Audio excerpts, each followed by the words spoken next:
Good evening and welcome to another edition of Inside the Issues, sponsored by the League of Women Voters of Richfield. My name is Maureen Scalia and I will serve as your moderate. Tonight we're going to discuss gardening flowers, a subject I think near and dear to all of us Minnesotans every summer. After our winters, I think we all look so forward to spring and summer and flowers. My guest tonight is one of them, Mary Olofsson. On my immediate left is president of the Richfield Garden Club. And next to her, on my far left, is Bev Munson, who is on the committee that puts on the Tri-City Flowers Show, and we'll talk lots about that in a few minutes. But first of all, welcome. Thank you for taking some time out to be on the program. Thank you. And to share your love of flowers and gardening. First of all, I'm always curious, how do people really just get into their passionate hobbies? Mary, how about starting with you? What led you to gardening? Unless it was genetic, I don't know. Oh, no, not genetic in any way. Well, my father, he grew only red roses. That was it, nothing else. But no, I bought a home in Richfield. I've been here 26 years, and there were a lot of things growing around it, and I had no idea what they were. And there was two houses down, there was a long-standing garden club member, and she was walking, and I, chatted with her, and I said, do you know what these are? And I, brought her to the side of the house, and she told me, and she said, I'm part of the garden club. You should join. I'm like, oh, yes, I will, because I need to know what's going on. So that was back in 1995, and I've been a member since. Bev, you joined, I think, in 1996. No, not till 2002. Oh, 2002. Yes. Oh, okay. Well, your group, I think, started Yes, about that started- 1996. yes. Your chapter. That's right. That's the sunflowers. Right. Yeah. How did you get into gardening? I grew up on a farm. Oh, yes. So my mother always had a big flower garden and a vegetable garden, and of course, just farming, there's always this stuff going on. So I've always had, wherever I lived, I always had some garden of some sort. Not perfect. So not perfect gardening is okay. That's my other question. Absolutely. Yes, it's been You growing. can be a member of the garden club and not have a pristine flower beds or, gosh. nice colors and all of that. A pot of flowers on your patio or a pot of flowers on your deck. Anything, if you like flowers. That's Yeah. So let's talk a little bit about the Richfield Garden Club. Tell me about it. And either one. Bev, you want to start out? Or? Sure, I'm a member of the Sunflower chapter, and it varies a bit with the members. There's about 20 right now in our chapter. It's pretty active. We do meet year-round on the second Tuesday evening, and currently we're meeting at the community center, usually in the Ruth Johnson room if that's available. So it's really nice to have that space available, and we do a lot of different things. We're planting things and making things and looking at seeds or catalogs or anything year-round. We don't meet there as much in the summer. Like tomorrow, we're going on a tour. Oh. So we do a lot of touring in the summer to see what other people are growing. Okay. And then I think we're going to some garden areas too, I think, later in the month. Yes, later this month we're going to go on a tour of, I think Funky Gardens is one of the places up in Scandia, so we're going to go for a little drive and see a little different area and a different garden center. They all have different things, so it's fun to visit a different place. Places and see what they're up to. Yeah. And we like to go out to lunch or something after, That'll be part of it. part of it. That's right. We're very social. That's a very important part of our get-togethers. Yes. And I suppose at times it's as things happen in life, it becomes a Support. support It does, too, it for does, everybody yeah. in the club as they need it as times happen. How many chapters, you brought up that you're in the Sunflower chapter, how many chapters in Richfield? There's only 2. Okay. And years ago, let me just say that in 1938, that's when the garden club came about. So it's been 80 years. I mean, at one point, I think in the 50s or 40s, we had 600 members. At that time, 600. yeah. Well, you know, it was husband and wives. You know, it was Mr. and Mrs. too, and a lot of different. You know, they were doing a lot of support for war efforts and everything like that at that time in the 40s and whatever. But as time has changed, you know, we're down to 2 chapters. We used to be about 6. Wasn't it a couple? Yeah, I think there were maybe 15 years ago. quite a few. But yeah. as the population has aged and they moved into different types of housing, that's all changed. So we're welcoming new members at all times. Absolutely. Anybody with absolutely. interest in joining is welcome to come. And I suppose back in the late 40s too, more women were at home with Were the at home. kids, and so, you know, it served as a social outlet, as you said. It still does, but you know, Yeah. there was more time.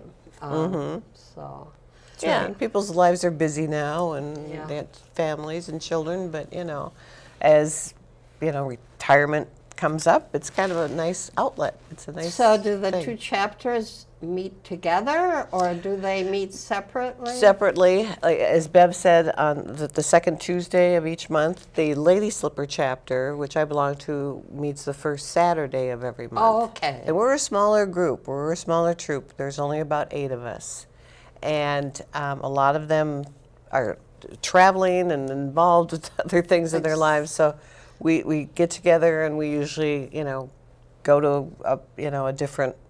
We go on tours, or we go into different, you know. And then plants. the Richfield Club as a whole meets maybe once a month then? Or I think every once other every month, other month? roughly. I think it's 4 we have times a year 4 now. times a 4 year. times a year. Yeah, 4 times a year. And our big finale is the fall luncheon, in which we just, you know, kind of celebrate And then everybody's- everybody's together and and enjoy themselves. So you do some things for the city too, and the blue. What was it? The blue. The Blue Star Memorial, which is Yeah, Star Memorial. which is a national program. It supports the veterans of wars. It's been Oh. around since I think 1946, maybe. A long time. You know, with the war. So we have the plaque there at the community center and the garden as well. Okay. And we were just there last Friday, and we planted annuals right under the flag there. And we have hostas growing and different things, and we maintain that. And it's really a lovely little space, It is. you know. Makes it very nice for entering the community center. Okay. We also did some planting over at the History Center, which is where we Yes. had our plant sale. That's where we have our plant sale, the Bartholomew House, right? Right. Yeah. Tell our viewers a little bit about the plant sale. Well, this year we had a pretty good year. It was a good sale. Yeah. We had good weather. That always helps. We had 2 years. I mean, 2 years ago it was so cold, I think our cucumber plants froze. Right. And it was terrible. And then that last year it rained, torrential rain. Everybody probably remembers that weekend. That was the At 11 o'clock, soggiest. we had to give it up. We were all soaked to the skin. We had puddles in the parking lot at the Bartholomew House there. It was just, we tramping through puddles. It's like, it was terrible. But this year we did it. It was great. What kind of, you mentioned cucumbers, so you're selling some vegetable garden stuff. What other things are you? Oh, annuals and perennials. Okay. Yes. People bring in cuttings or In roots, pots. Roots Yep. and cuttings. Perennials that come up, so they're hardy Minnesota plants that we grow and label and sell at a very reasonable price. So we're sharing the plants that we are growing. We do order annuals from a grower Okay. because we don't have any greenhouse available in Richfield to grow those. So we do. There's some people that do grow some vegetables and flowers, but mostly we order from a grower for Okay. that part of it. For that part. Yeah, but we have a lot of plants. Oh my gosh, tables and tables of plants. It's a lot of plants. And this year we had a 2-day sale. The Saturday after Mother's Day is when we hold the sale. And so this year it was Saturday and Sunday from 9 until 3, both days. And we had a gardener's garage sale also. Oh, Yeah. so people had tools they didn't need anymore? or- Yeah. Oh, Quite a few different things. We had a composter, composter. and we had It was just things donated by our members, and we had a pond form, and some young man came and bought that, and he brought, the next day, he came back and brought plants for the pond also, because we had pond plants available on Sunday. But he showed me a picture. He had dug the hole, put the pond in, had rocks around it. I don't know if he was going to put great? fish in, but I couldn't believe it. It was a cool afternoon, so he just got right into it, and it looked beautiful. It was only a block away, too, from where the sale was. I was ready to go over and look at it myself. And we had this composter that was what? Kind of Army Reserve size. It was huge. that someone donated to the garden club, and That's Beth right. and her husband picked up, and thought let's sell it at the plant sale, and it sold. Oh, yes. On Saturday. Yeah. We took it over to the lady's house on Saturday and set it up to make sure it was in the right place for her. And then 2 more people came back on Sunday looking for that composter. More enthusiasm than I expected. But it was great. We had a lot of books and containers and baskets and hoses and hose reels. I hope we can do it again next year. Yeah. Good. Yeah. I plan to be in town next year for it. I was out of town that weekend, but well, that's really good. Now the money, where does the money go? Well, that goes towards our state scholarship fund. The state. The state, the federated, the Minnesota Federated Garden Club Scholarship Fund. Each troop or club participates in that. And I have to say, we're a small group. There's about 30 members, right? Yes. And we contribute the largest amount Oh of my money towards the goodness, fund. That's amazing. You guys should be should proud I, of should I that. say it? We We are. contributed $3,000 last year. We did. So it's a great program. It supports, forestry, agriculture, landscape design. I think environmental studies. I think one gentleman was That doing could be. that for that. And we have an annual, Minnesota Federated luncheon in April, and all the recipients of the scholarship are there. We get So to meet them, and People, any students that might be going to any horticulture type Yes. related field can just go to the website and find the forms and stuff to fill I out. believe think it's out s- there on the state Federated Garden Clubs. I hope so. Yeah, I would hope so too. But there's a university apply. level scholarship and a technical Technical. school. So there's 2 Technicals for different both. levels. Yeah. Oh, that's wonderful. And Yeah, it's one of tiny the, little Richfield. Little That's Richfield. the most. Yeah. we decided that's an important place for us to put the money. It is. It really is. With the price of education these days. Oh yes. I mean, just books or things or whatever you need to buy. Well, we should move on to a very, very, very important event. The Tri-City Garden Club Flower Show. First of all, let's define what the 3 cities are. Richfield, Bloomington, and Edina. And they've been working together for quite a few years. That's what I was reading about it. I was wondering, it's been quite a number of years, right? Yes, I'm not exactly sure of the number, but I'm thinking 30 30 for the years. 3 of them together.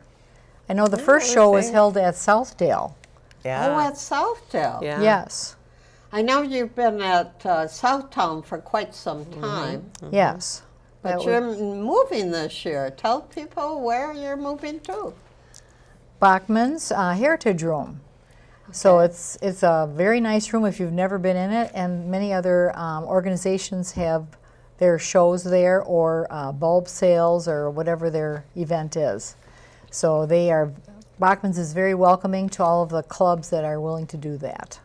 And there, it's the Bachman's main store on Lindale, 6010. Is that the address? Something like that. Yeah. That's right. It's right. Yep, 6010 Lindale Avenue South. It's right on the front of the schedule here. Okay. So every year we write up a new schedule with a new theme, and this year's theme is Friends, Flowers, and Fusion. How did you come up with that? Well, we have a committee, And we meet, and somebody had that idea, so we thought that sounds contemporary, and we have a new place to go, so we all agreed that would be the theme. What is the fusion part of it? Maybe I need a good definition of fusion. Well- I don't know. It's I think we thought of it as the fusion of the 3 cities and the new location. Oh, very good. Very, very good. Okay. Yeah. And obviously, everybody in the garden clubs are friends. Oh, yes, I know. Yeah, we And, are from all and different. flowers isn't obvious. Oh, yeah, but everybody's great. Everybody's lovely. We're good friends. I mean, Bloomington, Edina, Who can enter the flower show? anyone. That's right. Anyone can enter. Anyone. You want to tell us some of the requiremements? We don't need to go through all of them. Well, it is open to the public to enter, and there are requirements to enter. So like any horticulture piece, any hosta leaf, you wouldn't want to just plant the hosta and 2 weeks later bring a cutting in for the show. It has to be in your possession for at least 60 days or 6 Oh, weeks. 60 days. You have So to have it. there are a few different requirements for the time you would have a plant in your possession. So you can't go to Bachman's and cut it off their shelf. That would be not kosher. Not kosher. And this Yeah. is not a show for professionals either. No, Nope. no, Truly amateur. it is amateur. Okay. Well, let's see, the hours. Have we said the hours? We Not should yet. probably say that before we go on. Well, if you're entering, that would be either on Friday evening or on Saturday morning before 8:30. And for the public to come and view is from 1 to 6 on Saturday, the 28th of July. I didn't say the date of the show. The 28th of July. And Sunday, the 29th, is 10 to 4.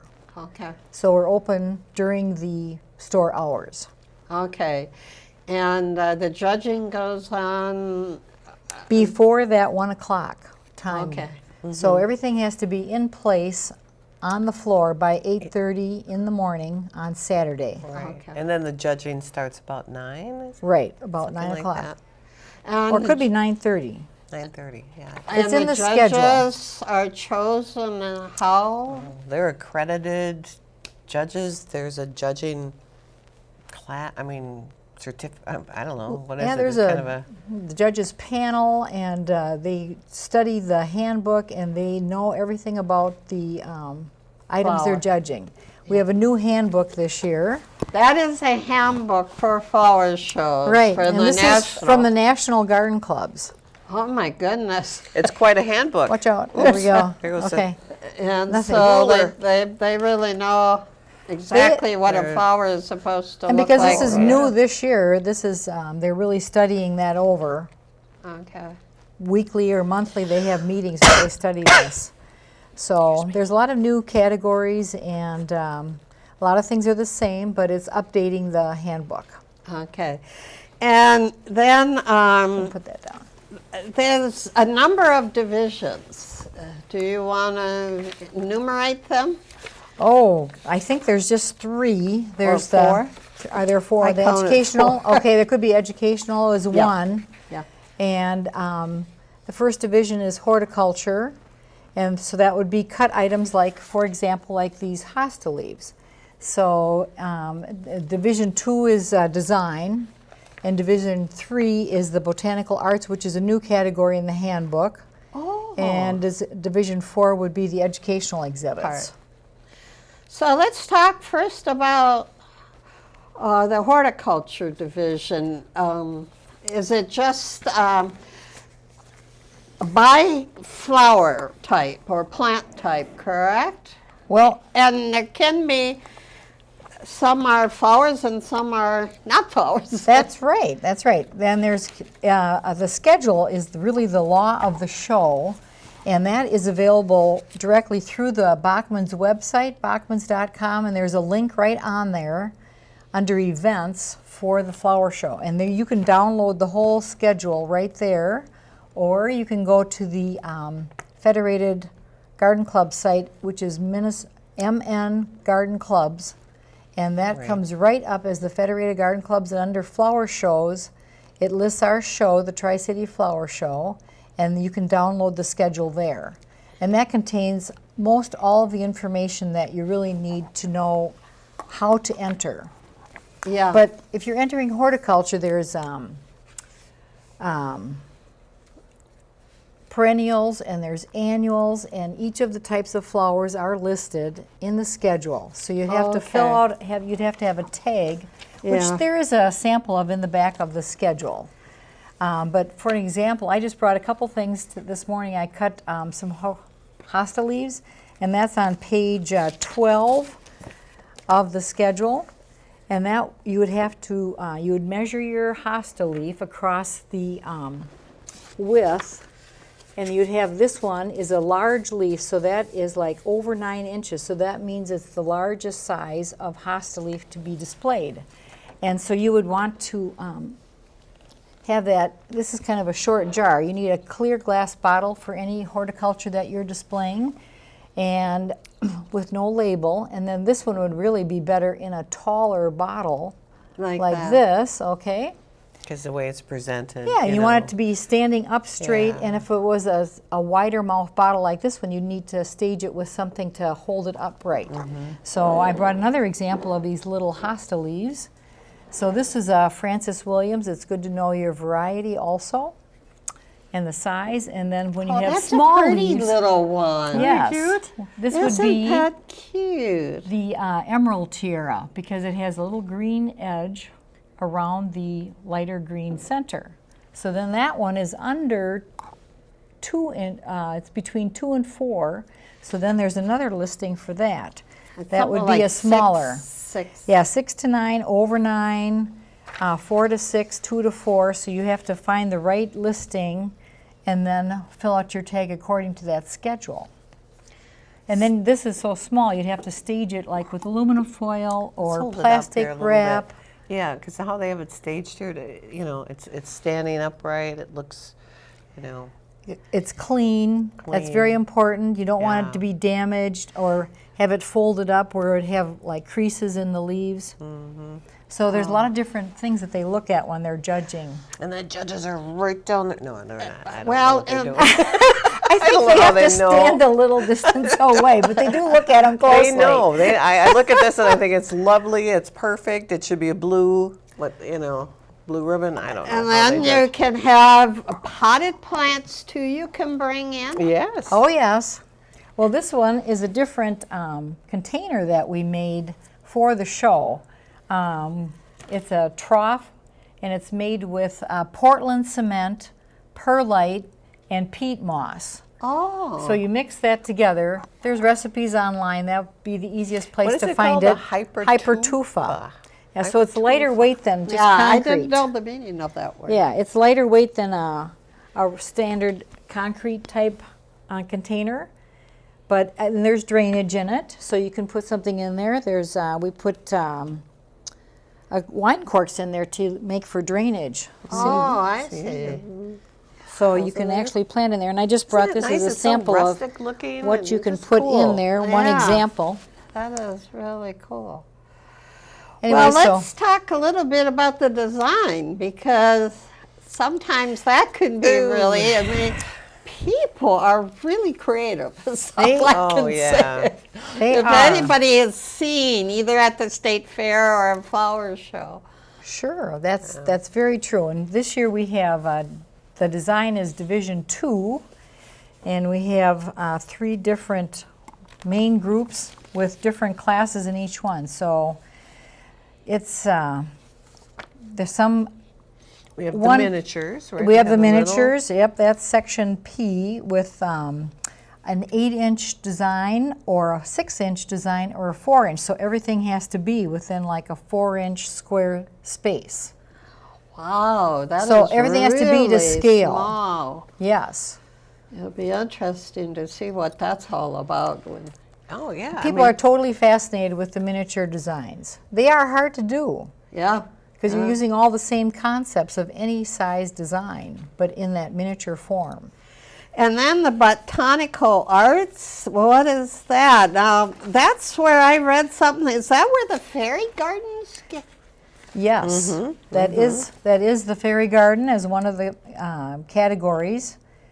and there's a maximum of a 16-inch size. So that's pretty good size, really, for miniature. So everything has to be in scale, and a very popular item today with all the different little miniature Yeah. people and wagons and animals and trellises and everything in miniature. It's just like your own little tiny environment. You know? The world almost. That's your right. world Landscape, unto yeah. itself. Right. That's right. Well, that is really, really fascinating to see the incredible variety. And then, you know, the judging is not just everybody. I mean, the judging is you have to have so many points for a red, so many points for a blue, so many points for third place, and so many points for fourth place.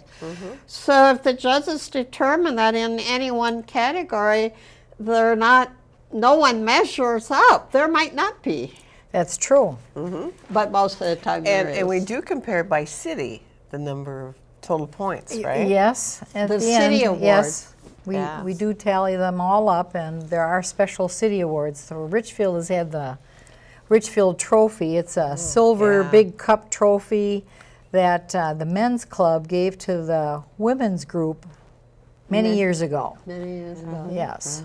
So that Well, very quickly, we want to repeat those dates. We're running out of time. So it's July 28th and 29th right. at Bachman's on Lindale, the main store in South Minneapolis. In the Heritage Room. Yeah. Well, this is just, I guess we should have allowed more time for this because we probably could have gone on forever on it.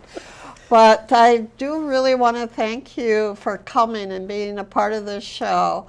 Again, thank you to my guests. I'm Mary Olafson, who's president of the Richfield Garden Club, and Bev Munson, who has done an incredible amount of work, I'm sure, to make She the has. Tri-City She Garden has. Show a success. Thank you so much. And to my audience, we're going to leave you briefly while we change participants because our next guest is going to talk about the Wood Lake Nature Center fundraiser, the marathon in Richfield. So again, thank you for joining me. And thank you for welcome. Thank you. inviting us. Good evening again, and welcome to the second half of our show, Inside the Issues, sponsored by the League of Women Voters of Richfield. For the second half of our summertime show, I have Amy Markle from the Wood Lake Nature Center, who, among other things, is going to talk to us about the big event of the summer, the half marathon, and is it 5K? It's a 5K, yep. That is going to be coming up first part of August, correct? Yeah, and we shifted it. So it's actually, this year, it's going to be July 28th. So the very end of July. Oh, okay. For my viewers who watch the first half of the show, people can watch the marathon and then go to the Tri-City Flower Show because that's the same day. So was there a reason why you did that or just the way it happened to work out? Yeah, it's a little bit of both. You know, we've had that first Saturday in August for more than 10 years. And since we've been on the calendar, several other half marathons have joined the calendar the same day. And just so there's a little less competition for registrants that day, we switched, and it's actually worked out really well. It's a great weekend for a training run for people doing the full Twin Cities Marathon. It fits in their running calendar well. And then it also works with some of the other events in the city better that are at the Ice Arena, which hosts us for the event. So Yeah. it all worked out. It was a win-win. So what is the Richfield Wood Lake Nature Center half marathon? What's What's it all it about? about? And what is Yeah. it? Maybe Yeah. for some viewers, what is a half marathon? We'll start Yeah, there. so, you know, a full marathon is 26.2 miles, so a half is 13.1. And back in 2003, Woodlake Nature Center came up with an idea to put on a half marathon, and it raises funds to help support our partnership with Richfield Public Schools. So each student, kindergarten through 5th grade, and sometimes our 6th graders come as well, they come 3 times a year for environmental ed field trips. So it helps fund those field trips so when students come, they don't need to pay for their visit. And other schools outside of the district do. So it's a really nice partnership that it supports. So it's a half marathon, and we were very intentional with creating the race course. It's a certified course from the USA Track and Field Association. So it's been measured and calibrated several times down to the inch. But we try to showcase the city of Richfield. So it goes through as many green spaces as possible to give the runners a sense of our park system. It also goes by several, just housing communities and businesses. So a lot of people come away, I get a lot of emails, they'll say, I never knew Richfield had that many parks. So it will go counterclockwise starting at Veterans Park, and then it swings back to Veterans Park at the end. So the Veterans Park is both beginning and end, meeting place and everything Yeah, else. so everything kind of happens there. And after the half marathon, the half marathoners are off and running, our 5K race starts as well. So that's a much shorter race. It's 3.1 miles. And we encourage people, if you're not a runner, but you'd still like to be a part of the event, you definitely can kind of jog or walk that distance. And that one has the same start and same finish as the half. So it's all kind of right there at Veterans Park. Veterans Park. That is really neat, because I suspect there's a lot of families that maybe they're not, one person in the family is really training, for the full marathon. But the other people like to walk or run too, so the 5K is perfect for them. Yeah, it's been neat to see, sometimes we'll get some of the students actually from Richfield Public Schools will come run the 5K with their parents. You get a lot of different ages, so it's really neat to see who comes out. And if people can't be there to run or walk, we also have volunteer opportunities. The week of the event, we need plenty of support just to get the event ready to go. And then the event day, if you don't want to participate in the run, we have lots of opportunities to volunteer to help. Yeah, because there's, as people know who go to marathons, there's something called water stations. Yeah, there's water stations, and putting on a July half marathon, it has the potential to be pretty hot. So we have a lot of water stops throughout the course where volunteers cheer on runners and also pass out water and usually some sort of sports drink. Are the viewers, the audience, so to speak, do some of them come with the cowbells? Yeah, yep. So it's a tradition in the running community. You bring a cowbell when you cheer on runners. You can just come anyways and cheer on people. But yeah, cowbell's kind of a fun tradition. I wonder how that ever got started. I don't have no know. idea, but It's I've fun. watched the Twin City Marathon, and I just was really surprised to see those cowbells. ringing. People love the cowbell. Now, I know in the past, in previous half marathons, there was a big effort to make things biodegradable and all of that. Is that still going on? Yeah, we've still kept that going. I feel like it's just ingrained as part of the event. So we call ourselves Minnesota's Green Race, and it's exciting. I felt like we were a pioneer at the beginning, and now there's just so many other events that are doing, sustainable planning and organization in their events. So it's not the exception, it's the norm now. Oh. So, we try to compost a lot of the materials. We, this year we're excited, every runner will get a recycled glass medal. Oh, recycle? Yeah, so it's made out of a glass foundry in Oregon, and that's our runner logo kind of molded in the recycled glass. So everyone will get one when they cross the finish line. But we've looked at different aspects of the event and thought, how could we lessen our impact on the earth? And it's been a good challenge for us as organizers, to really practice what we teach throughout the rest of the school year. So it's been a good thing for everybody. That is cool, and it's actually very pretty. It is, you know, we've used them other years just as the finisher medal for our top few finishers, and people have said I used it as a sun catcher or a Christmas tree ornament as well. Christmas tree ornament, Yeah. I can see that. Yep, so it's cool. And if you want, feel free to hold up, I take it Yeah. this is the t-shirt? Yep, this is the t-shirt from last year. So it's Oh, a very okay. similar one this year. In February, we always do a race shirt color contest on social media. So runners can weigh in and vote what color race shirt they want. And this year, a blueberry blue one. Oh, it's blueberry. It's a really pretty blue this year. So our logo's on the front. This is actually the women's cut, but we have both men and women's. And then the back, we have a whole array of fabulous sponsors that have helped sure. support us along the way. Yep. And a nice collection of different types of businesses. Yeah, too. it's awesome. We have such a supportive community in Richfield.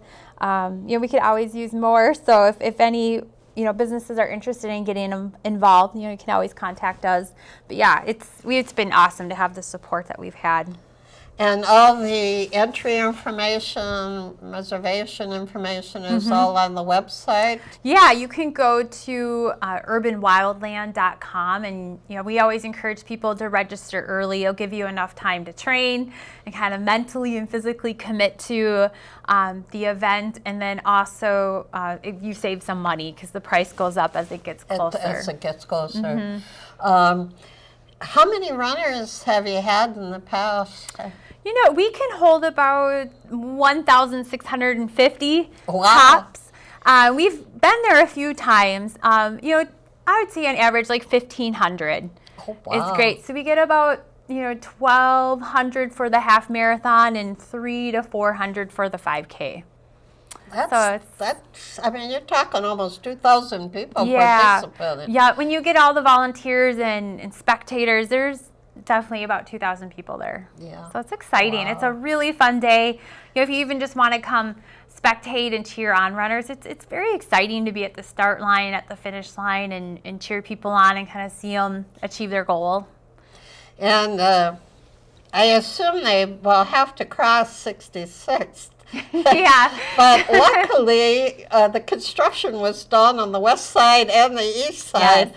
so they probably are okay with it. Yeah, every year we have worked very closely with everyone involved with the construction project. So it's affected the course a little bit every year. We've just kind of moved down as residents know.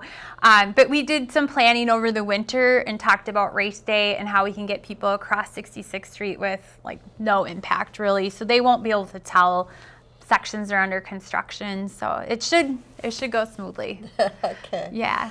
And do we have runners consistently winning each year, or is the mix of runners enough such that different people win? Yeah, there's definitely new faces every year. It's fun, and we have some consistent runners too. We have I think just a few people that have run every year since 2003. We've kind of keep tabs on that. I think we're down to just a handful of people that have done it every year, which is amazing. That's amazing. Yeah. Mostly from the metro area, I take it? Yeah, it was from the metro, and last year we were able to use some of the tools on our registration software, and we actually had people from I think almost a dozen countries, and Really? yeah, and I think a lot of people are in town visiting family, out of state, out of country, and if you're into running events, it's always fun to do one out of town, and so we do get quite a few people out of state. And out of country. So yeah, it's really fun to show off Richfield. Yep, and Yeah. to see the visitors from out of the area. Anything else that we need to mention? I don't think so. It's July 28th, and if you'd like to get involved to be a part of it, just check out the website. All the contact information is there. It's a wonderful event for a good cause. Yeah. What's going on at Wood Lake this summer? Oh, it's I know always- there are a lot of things going on. Our focus is our environmental education, like summer classes for kids, like a summer camp type program. We have opportunities for kids as young as 3 up through 6th grade. And then we have a volunteer program for older students as well. But we have opportunities to get kids, we really just want to get them out playing in nature, connecting with it, learning about it, having fun. So our mornings are pretty scheduled throughout the summer with the classes. We also have some resource management projects going on. We're continuing our management out in our prairie. How is that working out? Is it coming It's along? good, yeah. It's if you have prairie and you manage prairie, it's lifelong. If you stop, the invasives and woody plants will take over. So it's continual. This year we were able to get a prescribed burn in. Oh, good. Yeah, and so that's going to set back some of the invasive plants. We'll also be going out, I think, towards the end of next week. We're going to be continuing to cut in some invasive trees that have come in, and also do some mowing, and we will be out there doing some planting as well, which we're excited about, planting some prairie plugs. So they're a little bit more established plants that will go into the ground and add to the diversity of the species there. So probably some bluegrass. Yeah, yep, we'll do some grasses, probably some big blue stem, little blue stem. There's quite a few different flowers. We're looking specifically at some different pollinator plants that might attract monarch butterflies and some different insect species. Butterfly weed and Yep, butterfly weed. all of those. Yep. I think people, they're living in the city. The natural prairies are no longer anywhere close. You have to go a few miles to get to a natural prairie setting. So to be able to have a natural prairie setting right in the middle of an urban center is going to be pretty cool. special, yeah. Very special. It's a really neat experience when all the grasses and flowers are kind of at their peak growth. They're well over 6 feet tall. When you walk through that prairie, you get a sense of what Minnesota prairie landscape may have looked like hundreds of years ago, before it was a lot of it converted to farmland. So it is, and we manage it with that thought kind of in the back of our minds. We want people to experience what a prairie was like and be able to see the species and what that ecosystem would have been like. Well, what is so neat too about Wood Nature Center is you've got a kind of a swamp water experience, but there's enough land there that you can have also the native prairies. Yeah, and it's something we love the opportunity as well, because we'll have the prairie we can teach about, the forest ecosystem, and then the marsh or wetland ecosystem. So we have 3 kind of distinct type of habitats students can learn about. So it's nice. And we still have our predators, the coyotes, We hanging still out. have our coyotes. We've been seeing quite a few bald eagles. Lately, we see raccoons. So those are probably our top predators. The top. So, and then still some muskrats in there. Yeah, yep, we still see muskrats. So there's kind of a mix of critters you think you would find there. I think a lot of it is those there. Yep. environments. We see deer, again, raccoons. Occasionally I've seen mink. Okay. Yeah, you have to be there maybe early morning or at dusk or dawn, but there's quite a few things there. I think sometimes with different people running through the park in the day, they kind of hunker down and hide, but if you come towards sunset, you have a good chance of seeing some wildlife. Okay. Yeah. Now, are our friends the turkeys that seem to be all over Richfield? Yeah. Are they in the nature center too? Yeah, we don't see them every day. I wouldn't say daily, but we do see them, periodically. Periodically. Yeah. Yep, they'll come in and look for food. But we have seen them more, I think, in residential areas. A lot of times they're looking for nuts and seeds, and a lot of our trees don't have. We don't have a lot of oaks and a lot of acorns and things that they feed on. But we do get them in there from time to time. Kind of a nice surprise. Well, they're probably learning there are some residents that will feed them, right? Yeah, I think they are learning that. And they're we've been figuring out where getting those calls are. about that too. Yep. When they're not stopping traffic. Yeah, they're showstoppers. So I know too that there's been some buildings and some special gardens that they're trying to establish. I know Bill Carlson has his kind of memorial garden that is kind of a running water fountain type thing. And then there's others. Do you want to just mention Yeah, so when those? you first come into the Nature Center, you will be kind of surrounded by our front entry garden, and Bill Carlson does have a memorial rock there. But it is nice, we have a waterfall garden, so there's kind of cycled water, which is really popular with birds. They love to kind of bathe in there. But we've done some different plantings, so there's a nice diversity of plants for insects and birds and things like that. That garden, is complete. We just do some general maintenance to it to keep the weeds out, but I think it looks great. We also just put in a new amphitheater, and that is not too far from the building. It's just about a quarter mile down the trail, called the Marlene Glaus Amphitheater. And our idea with that is to try to kind of build it into the landscape. It's a nice area that will seat about 50 to 60 students.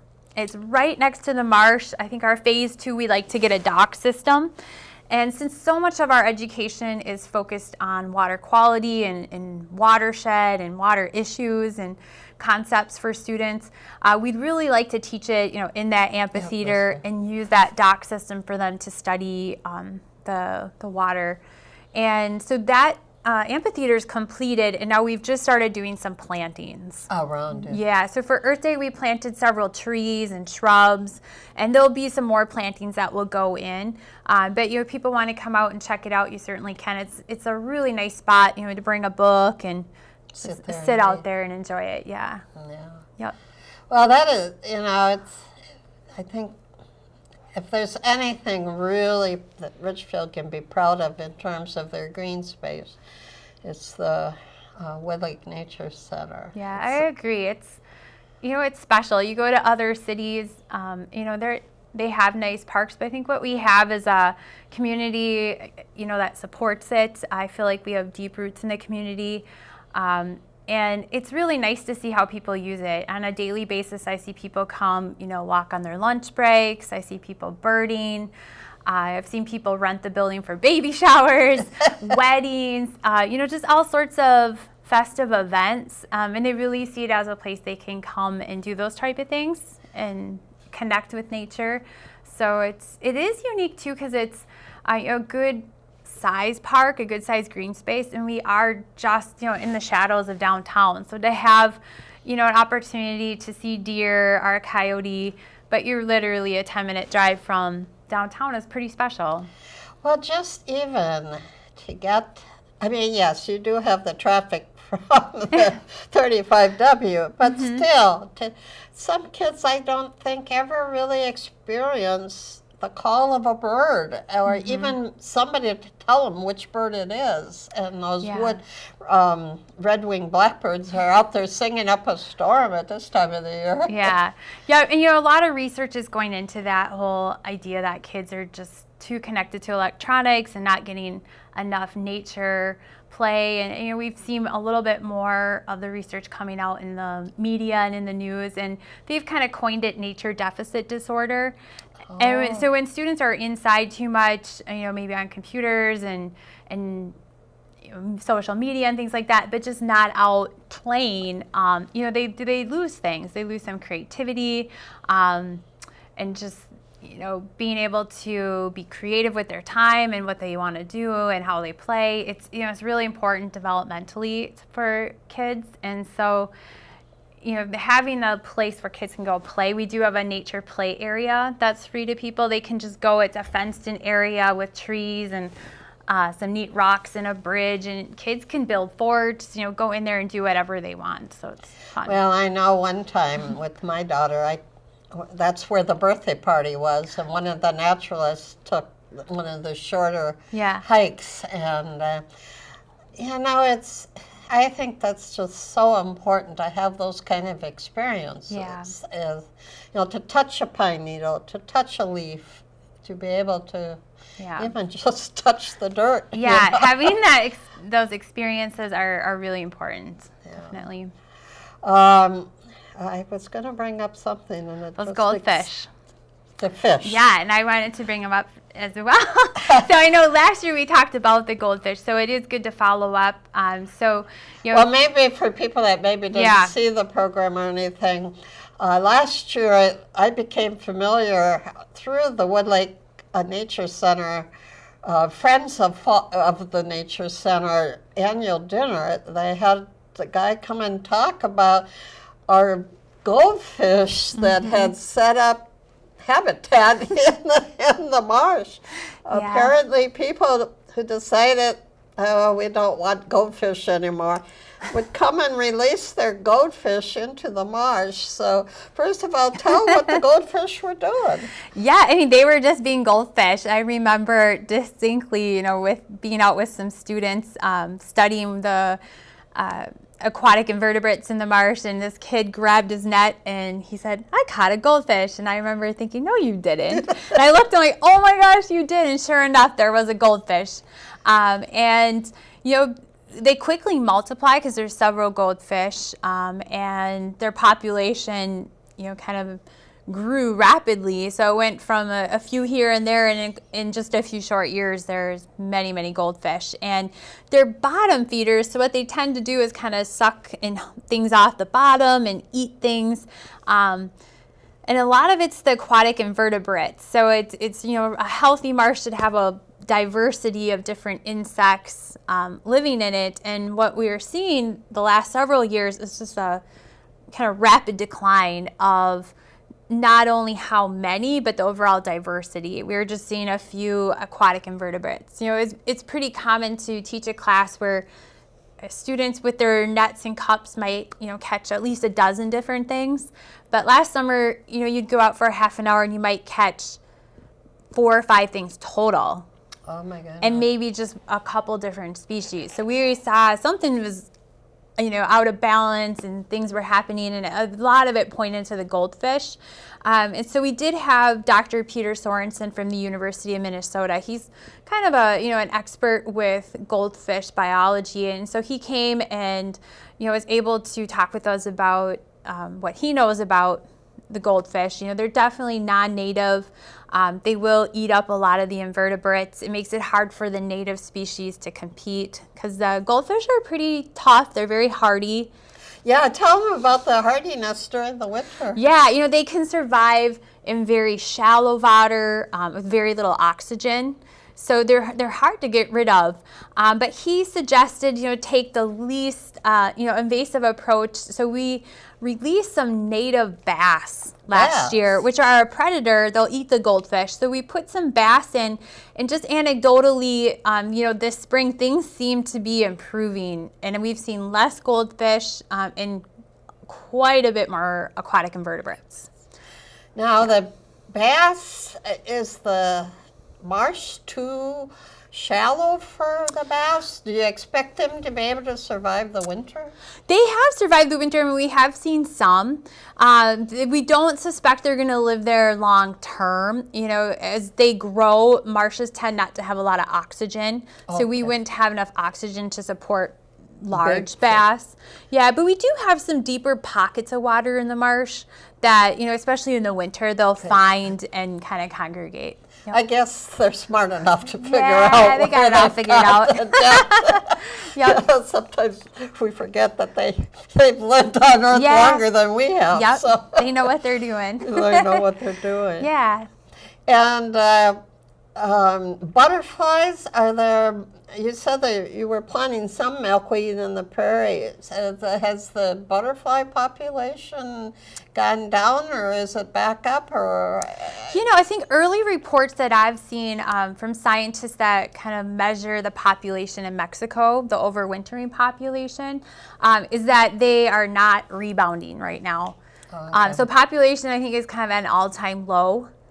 And, it's very concerning for, scientists and people that enjoy butterflies. And I think if we just care about nature, we see they have an important role in the ecosystem as a pollinator, and just as, a pretty species as well. So, things that we could do would be to plant milkweed, our pollinator plants in your garden, things that would have nectar for them to feed on. To have a monarch, have a life cycle in your area, though, you do need milkweed. That's kind of the key. But, we're seeing a decline. I think scientists, have kind of speculated what's causing the decline. There's probably several factors like habitat loss and different, pesticides, herbicides, things like that. Yeah, things are killing them. Yeah. And then that same thing with our wild bees, we're trying to get more of them. Yeah. Yep. People think I'm crazy, but I let the dandelions bloom for about 5 hours, and then I go and pick them all, so that they don't multiply any more than what there's already there. But the bees like the dandelions. They're early. There's an early flower. Yeah. Yep. When they come out of the hive in the spring, they're looking for those first flowers that have nectar, and dandelions are one of the first that come up. So it's easy for them to find them. Yeah. And, I notice even seed catalogs now are selling little bee houses so that you can have your own bee houses. Yeah, no, there's several different species of bee. I know we often think bumblebee or honeybee, but there's many, many more. And there are a few that are attracted to houses for habitat versus a hive. So, if you have space and you don't mind attracting something like that, you could always see, if you get one, if you could attract that species to your yard. Mason bees. And future goals for the Nature Center briefly? Plans that maybe the general public doesn't know in 30 seconds. We don't have much time. I think right now it's a lot of upkeep. We're definitely working on invasive species out in the prairie, in the marsh. Invasives are, a problem for a lot of parks and green spaces, but definitely just maintenance and upkeep, definitely refreshing some exhibits in the building, making sure we're offering programs that, everyone feels like there's an opportunity for something for them to come learn as well. Okay. Yeah. Well, that brings us to a close to the second half of our summertime program. It's kind of fun. I really enjoy talking about summer things, away from more controversial issues or serious issues. It's a little more relaxed atmosphere in the summertime programming. So I know you're a very busy person. You're trying to get your doctorate. So, Amy, I really appreciate you coming and sharing a few minutes with us on the program. Thank you. So to my viewers, this has been Amy Marco from the Woodlake Nature Center. She would love it very much if you stop in. Good night. Thank you. Thank you.